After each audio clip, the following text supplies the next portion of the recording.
മാമിച്ചെടുത്തിയുടെ പലഹാരക്കടയിലേക്ക് പോകാൻ തിരുനക്കര അമ്പലത്തിൻ്റെ ഇടതുവശത്ത് കൂടെയുള്ള വഴിയെ നേരെ ചെല്ലുമ്പം ഇന്ത്യൻ കോഫി ഹൗസ് കാണാം. കുറച്ചും കൂടെ മുന്നോട്ട് ചെല്ലുമ്പം ചിൽഡ്രൻസ് ലൈബ്രറി കാണാം.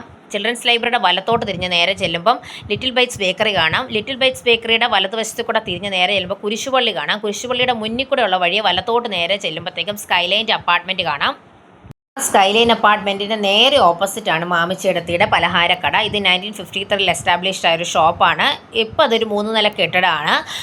അപ്പം നമ്മൾ അതിനകത്ത് കയറി ചെല്ലുമ്പോഴത്തേക്കും ആ ഷോപ്പിനെ കുറിച്ചുള്ളതൊക്കെ അവിടെ ഒരു ഭിത്തിയിൽ ഇങ്ങനെ എഴുതി വെച്ചിട്ടുണ്ട്.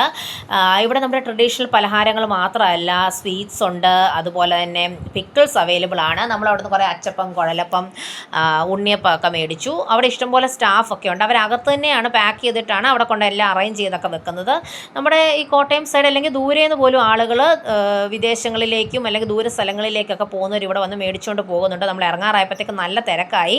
ഇതിൻ്റെ കറക്റ്റ് ലൊക്കേഷൻ കോട്ടയം പുത്തനങ്ങാടി എന്ന സ്ഥലമാണ്. ഇവരുടെ ഫോൺ നമ്പർ ഇവിടെ കൊടുത്തേക്കാം.